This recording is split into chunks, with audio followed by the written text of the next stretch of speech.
di take down oleh pemerintah. Mereka bilangnya apa? Bilangnya maintenance. Bohong lagi. Kemudian mereka menjanjikan on awal Maret, tidak terjadi, bohong lagi. Kemudian on sebentar, janji 60 hari, tidak terjadi, bohong lagi. Masih banyak kebohongan-kebohongan lain. Tetapi itu tadi, anehnya member itu masih percaya.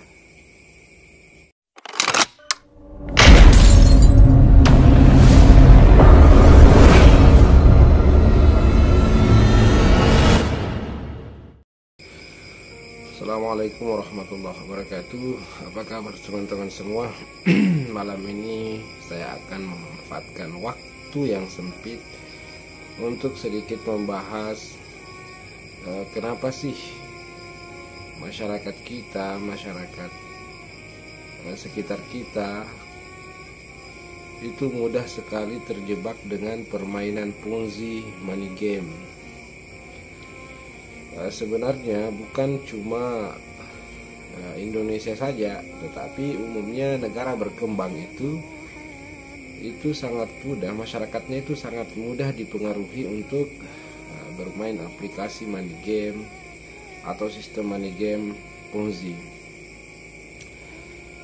Namun khusus untuk masyarakat Indonesia itu ada beberapa penelitian menunjukkan bahwa memang kita mempunyai beberapa titik kelemahan. Inilah yang insya Allah akan kita lihat dalam video singkat ini. Ini penting, jangan sampai salah satu dari titik kelemahan itu ada dalam diri kita tanpa kita sadari. Sebelum itu kita perlu sama-sama memahami atau kita satu pemahaman dulu sebenarnya Ponzi itu seperti apa. Jadi Ponzi itu sangat dekat dengan MLM. Namun tidak semua MLM itu Ponzi. Meskipun skema yang digunakan itu sama, misalnya binari, matahari atau trinari. Tidak semua yang memiliki skema seperti itu otomatis Ponzi. Tetapi ciri Ponzi yang paling identik itu adalah ketika member terakhir atau anggota terakhir itu memiliki potensi kerugian yang lebih tinggi atau sangat dimungkinkan rugi. Itulah sebabnya regulasi yang ada di negara ini itu menekankan semua produk yang dipasarkan dengan MLM itu mesti produknya fisik, kemudian memiliki keuntungan langsung. Untuk apa? Untuk menutupi kemungkinan kerugian pada member terakhir. Jadi member terakhir itu meskipun dia sudah tidak bisa mendapatkan member baru lagi, tetapi kemungkinan ruginya bisa ditutupi. Dari mana? Dari keuntungan langsung produk. Kita kembali. Nah, Ponzi itu biasanya ciri-cirinya itu merekrut orang untuk mengajak bermain bersama, kemudian yang merekrut itu merekrut lagi dan seterusnya. Dan biasanya itu para member itu memberikan deposit lebih awal sebelum masuk. Disinilah uniknya VTube. Kalau kita berbicara VTube, karena VTube itu membernya tidak membayar ke perusahaan. Namun demikian potensi member rugi itu juga tetap ada, seperti yang sudah saya bahas di video sebelumnya. Teman-teman, kita kembali. Nah, Ponzi itu, maaf ya, Ponzi itu identik dengan kerugian pada member terakhir atau member sebelum terakhir. Artinya apa? Member yang awal itu kemungkinan untung. Makanya jangan heran banyak leader-leader mengatakan itu tidak ada yang dirugikan. Iya, karena dia member awal. Tetapi yang terakhir itu yang jumlahnya lebih banyak itu berpotensi dirugikan. Nah, kita kembali ke pertanyaan awal. Sebenarnya kenapa sih masyarakat kita itu mudah sekali diiming-imingi dengan aplikasi money game Ponzi? Titik kelemahannya itu pertama, masyarakat kita itu lemah literasinya. Masyarakat itu malas membaca, malas mencoba memahami sesuatu lebih dalam. Dan pesan ini untuk semua, termasuk untuk saya juga. Apalagi sekarang itu sudah zaman digital. Jadi pentingnya memahami sesuatu itu sampai jeroan sebuah aplikasi itu sangat penting. Jangan baru kenal email, baru bisa login, baru bisa logout, kemudian masuk ke sebuah aplikasi, kemudian keluar bahwa ini zaman digital padahal dikerjain. Nah, ini banyak terjadi. Kita gagal literasi, kita malas membaca, kita malas memahami. Sehingga apa? Ketika ditawari sesuatu dengan iming-iming keuntungan besar, keuntungan cepat, kita mudah tergoda. Padahal di balik itu ada jebakan besar. Nah, itulah kemudian kalau masyarakat Indonesia secara keseluruhan, tidak semua ya. Biasanya kalau di kota-kota besar aplikasi money game Ponzi ini sulit masuk. Biasanya itu masuk ke daerah-daerah. Karena apa? Karena itu tadi. Karena kebanyakan gagal literasi. Itu yang pertama. Titik kelemahan yang kedua, sebagian besar masyarakat kita itu sangat pemaaf. Pemaaf itu bagus, tetapi sangat pemaaf itu rentan untuk dimanfaatkan oleh para penipu, para penjahat, para pemain Ponzi. Nah, bagaimana cara dimanfaatkan? Mereka sudah ditipu, tetapi penipu ini punya modal, tidak apa-apa, mereka pemaaf kok. Dalam pikirannya seperti itu.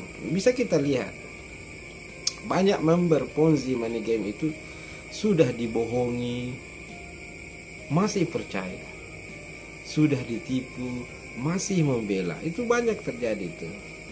Kalau kita berkaca pada yang paling dekat itu YouTube misalnya, kita lihat banyak hal. Pertama, misalnya bulan Juli 2020 SWI menetapkan YouTube itu sebagai aplikasi ilegal, tetap dijalankan. Kemudian leader mengatakan fast track aman. Kemudian ada mengatakan jika 7 hari VP tidak laku akan dibeli perusahaan. Faktanya tidak, berarti bohong. Kemudian 2021 Februari di take down oleh pemerintah. Mereka bilangnya apa? Bilangnya maintenance. Bohong lagi. Kemudian mereka menjanjikan on awal Maret, tidak terjadi, bohong lagi. Kemudian on sebentar, janji 60 hari, tidak terjadi, bohong lagi. Masih banyak kebohongan-kebohongan lain. Tetapi itu tadi, anehnya member itu masih percaya. Nah, salah satu penyebabnya itu tadi, karena memang masyarakat kita itu tipenya itu sangat pemaaf dan ini dimanfaatkan. Titik kelemahan ketiga, masyarakat kita itu sangat sabar. Jadi seperti pemaaf tadi, sabar itu bagus, pemaaf itu bagus, tapi sangat sabar itu kadang kemudian dimanfaatkan. Sudah digebuk, masih membela. Sudah dibohongi, masih percaya. Saya kadang heran, kok bisa ya seperti itu? Mereka sudah rugi akibat sistem fast track misalnya untuk kasus VTube, atau misalnya kasus-kasus money game lain, Ponzi lain itu, mereka sudah rugi. kemudian masuk aplikasi serupa, mereka masih main. Diberi peluang untuk melapor, tidak melapor. Jadi sangat sabar. Nah, hal ini kemudian dimanfaatkan. Jadi titik-titik kerawanan ini, 3 titik kerawanan ini, inilah yang menjadi sebab sehingga aplikasi money game Ponzi itu marak di negara kita. Lantas siapa yang kita salahkan? Tentu kita harus masing-masing introspeksi diri. Terutama poin pertama, kita jangan gagal literasi. Kita harus memahami segala sesuatu sebelum melakukannya. Jangan karena iming-iming dapat cuan lebih cepat, kemudian langsung melakukan. Jangan sampai kita mungkin bisa untung, tetapi kita berpotensi merugikan yang lain. Sebenarnya cara berpikirnya itu sederhana. Kalau memang ada sebuah bisnis yang bagus, tentu pemilik bisnis itu, ini biasanya ya, itu akan berhati-hati memberitahu orang lain. Minimal dia sendiri dulu yang melakukan, keluarganya atau orang-orang dekatnya. Tetapi biasanya aplikasi money game Ponzi itu mereka berusaha mengajak yang lain. Kenapa? Karena keuntungan yang mereka dapat itu bersumber dari banyaknya orang yang masuk. Orang-orang seperti apa? Ya orang-orang dengan 3 titik kelemahan tadi. Aduh, apa sih ini yang terbang-terbang? Jadi saya kira demikian teman-teman. Mohon maaf atas segala kekurangan. Kemudian terakhir saya ingin menjawab beberapa pertanyaan di komentar. Pertanyaannya itu sebenarnya kenapa sih kamu mengurus VTube gitu, atau aplikasi money game Ponzi lain? Sebenarnya kita tidak membenci VTube. Tidak ada aplikasi yang secara pribadi itu saya benci. Bahkan andaikan aplikasi itu benar sesuai regulasi, kita pasti mendukung. Tetapi kalau aplikasi itu membahayakan orang lain, maka tentu sedapat mungkin kita minimal mengingatkan siapa saja kemungkinan terjebak. Banyak teman saya yang sudah terjebak di aplikasi money game, salah satunya VTube dulu gitu. Dan secara tidak langsung itu menyusahkan saya sebagai temannya. Tentu tidak mungkin saya biarkan, pasti saya ingatkan. Jadi beda mengingatkan dan membenci. Saya kira demikian. Assalamualaikum warahmatullahi wabarakatuh.